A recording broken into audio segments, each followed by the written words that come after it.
Alô, galerinha! E aí, tô com o cara da história, Leonardo Martins. Fala, meu querido xará. Meu xará parceiro. Tamo junto, galera. E ele veio trazer umas dicas sensacionais para você que vai fazer a prova da SpaceX. Então, se inscreva no canal, deixe seu like, ativa o sininho e compartilha aí. Léo, tamo junto sempre. Arrebenta aí.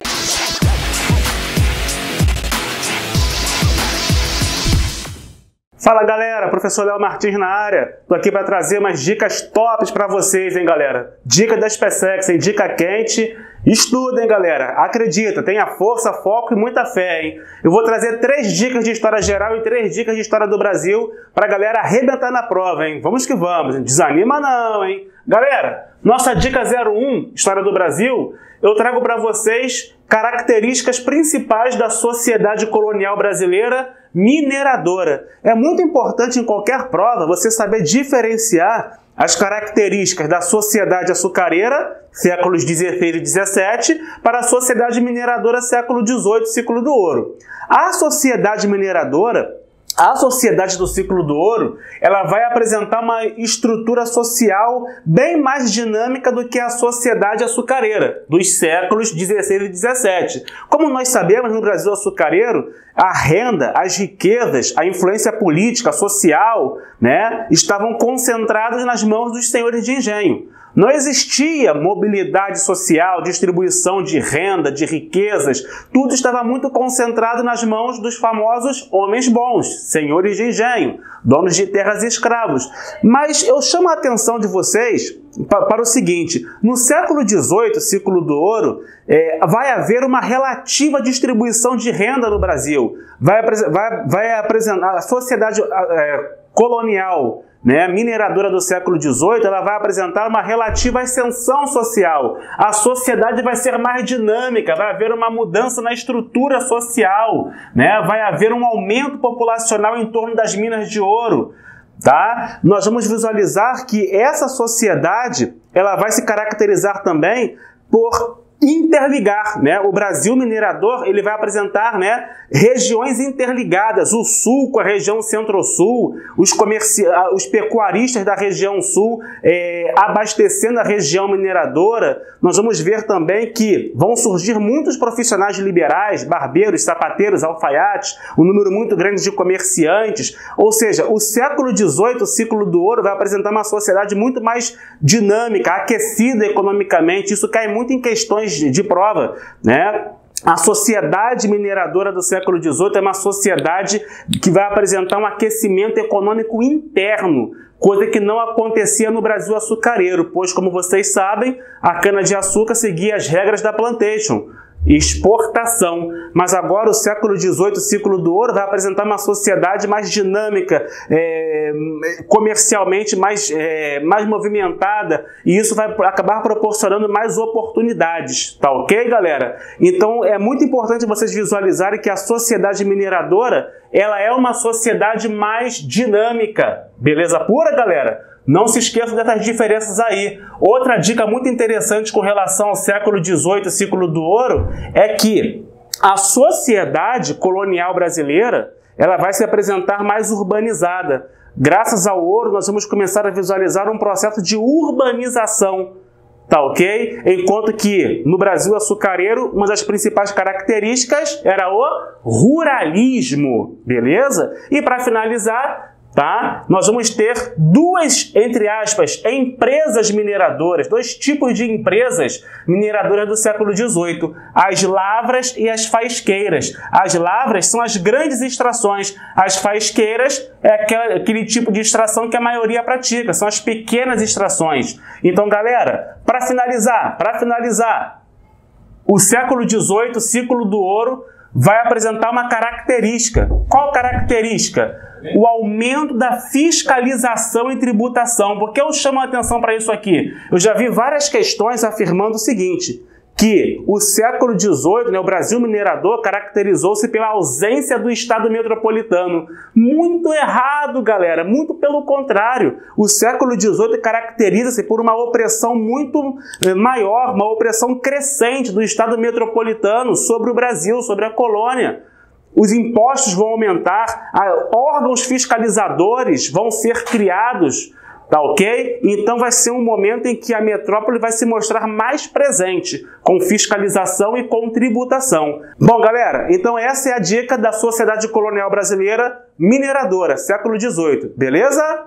Próxima dica, galera, vem comigo. A próxima dica, dica 02, crise do primeiro reinado. Galera, eu selecionei para vocês, né, um assunto que eu peço muita atenção e carinho. Quais foram os fatores que acabaram contribuindo para que o primeiro reinado entrasse em crise? Essa primeira fase do império, não é verdade? Quais foram os fatores que levaram o nosso imperador Dom Pedro I a abdicar ao trono? Galera, o primeiro fator que eu listei aqui para vocês foi a Guerra da Cisplatina. Como nós sabemos, o Uruguai, né, tornou-se uma nação independente em 1828, tá ok? Através do Tratado do Rio de Janeiro de 1828, Brasil e Argentina reconheceram a independência do Uruguai, tá ok? E o Brasil perdeu muitas vidas se perderam nessa batalha. Houve um endividamento externo muito grande por parte do Brasil.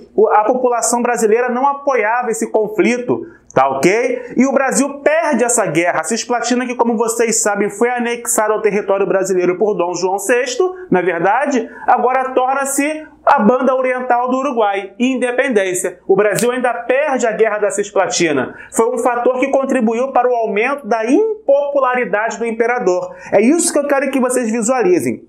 O conjunto de situações que acabou contribuindo para que a impopularidade do imperador Dom Pedro I aumentasse tanto que ele acabou não vendo outra saída, a não ser renunciar, abdicar ao trono, tá ok? Outro fator que contribuiu para a crise do primeiro reinado, 1829, a falência do Banco do Brasil, que já não vinha bem. Em 1821, quando nós sabemos, Dom João VI, quando voltou a Portugal, antes passou no caixa do Banco do Brasil e limpou tudo, não é verdade? Coisas que acontecem. Enfim, e em 1829, o Banco do Brasil faliu e foi mais um fator que contribuiu para a crise do primeiro reinado.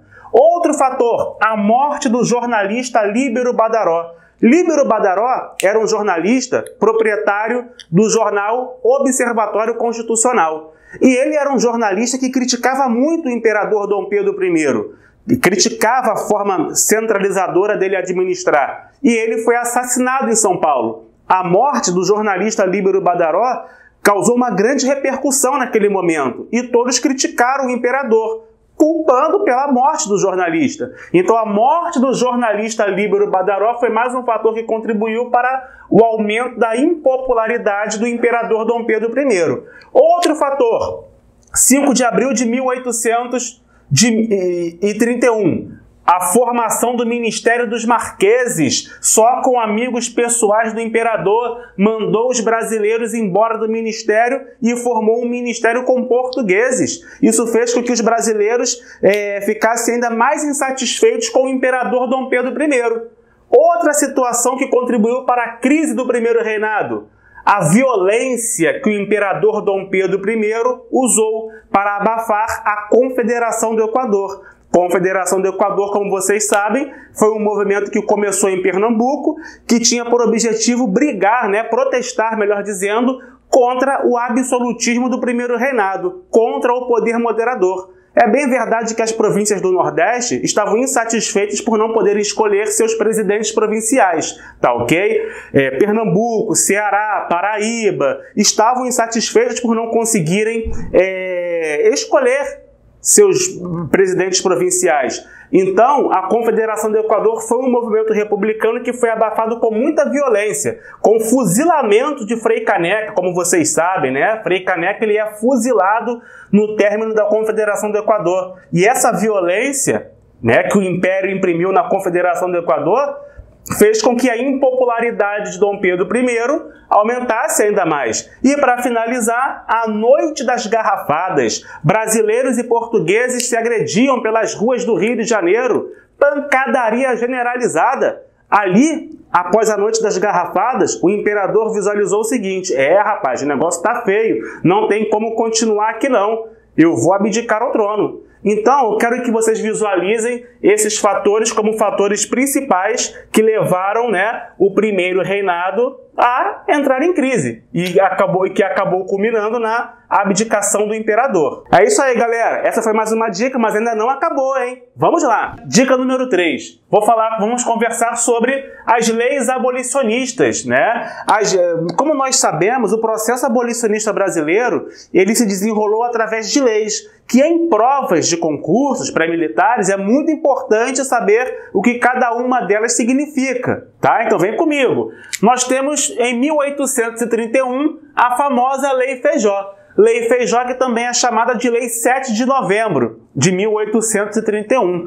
A Lei Feijó, galera, foi a primeira lei abolicionista que condenou e proibiu, consequentemente, o comércio transatlântico de escravos. Foi justamente a partir de 1831, através da Lei Feijó, que o Brasil começou a proibir esse comércio transatlântico. Então, a partir de então, nós vamos começar a chamar de tráfico negreiro, todos aqueles que continuarem com a tal prática, beleza?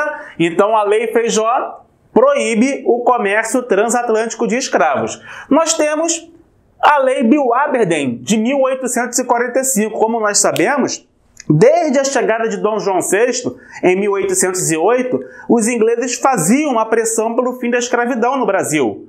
E essa lei de 1845 foi uma lei inglesa, bem parecida com a primeira lei brasileira. A Lei Bill-Aberdeen declarava ilegal tal prática, e eles se colocavam no direito, os ingleses, de aprisionar as embarcações, né, com escravos que viessem, né, do continente africano para cá. E eles tinham o poder, os ingleses, de julgar os traficantes pela justiça inglesa. Então a Lei Bill-Aberdeen representa uma ação inglesa com a finalidade de interromper tal prática, né? A prática da importação de novos escravos para o Brasil. Tranquilo, galera? Bom, a Lei Eusébio de Queiroz, 5 anos depois, 1850, ela praticamente vai confirmar a Lei Bill-Aberdeen. A Lei Eusébio de Queiroz também vai condenar o tráfico negreiro, vai declarar ilegal tal prática. Então nós percebemos que as 3 primeiras leis abolicionistas, elas têm a finalidade de impedir o comércio transatlântico,